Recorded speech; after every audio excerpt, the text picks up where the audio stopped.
I'm good. How's it going? Good, thank you. How about Good. you? Oh, very good, thank you. Good. Oh, yeah, another terrible performance, Mr. Ledger. I don't know. I just really think you've got to think about giving up this job, okay? Really, you know. I'd like to take you up on that advice. No, don't. Are we good? Oh my goodness, I don't know where to start. I so love this film. And, what was your very first reaction when Todd handed you the script? Well, he didn't actually. Michelle handed me the script. She was on board the film, and another actor was playing Robbie Clark, and he pulled out at the last minute. And so I was going to be there anyway.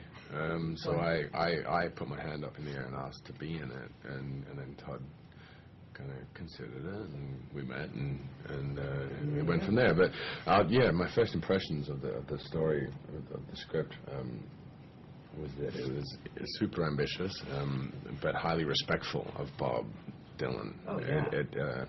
It wasn't trying to categorize him or presume to know him, or it was walking this fine line of kind of presenting a portrait of him, but without kind of putting him in a box, and which so many biopics do, and it just gets so annoying.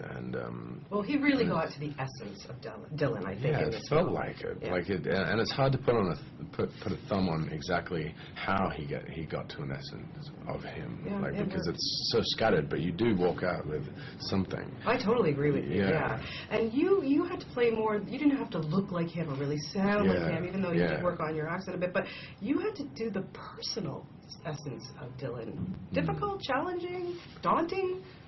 Not really. No. I mean, that's always difficult, like, especially as a celebrity, you can relate on that end, because this is the personal, the kids, the family. That's... Ugh. Yeah. I wouldn't say that it was extremely difficult. I find, like, emotions and trying to capture or portray episodes like that within one's life are intriguing and less of a challenge, but just more kind of it's oh God, what's the word? It's always like a pressure valve where you get to kind of release something, and I didn't necessarily kind of I found a way to relate to Robbie Clark. I didn't necessarily agree with him, but I don't think you have to agree with the people you play, otherwise it's just boring if you always agree with them. So I found him interesting for that reason, is that I didn't really agree with him that much. Now, Todd gave all of you a tape so you can listen to the music of the air. What was on yours? What were some of the songs? You remember? One More Cup of Coffee was on there. Which looks like you need right now. No, I'm just... Actually, I do. You're right. You caught me. I can't remember exactly. But did it help? Idiot Wind, I think, was on there. It did help. And he also presented us with a portfolio of images for examples of how he was going to shoot each section. So my portfolio was kind of full of Goddard imagery from Goddard films, and so he gave us an idea of, like, our environment that we were going to perform in, and then the music on top of that.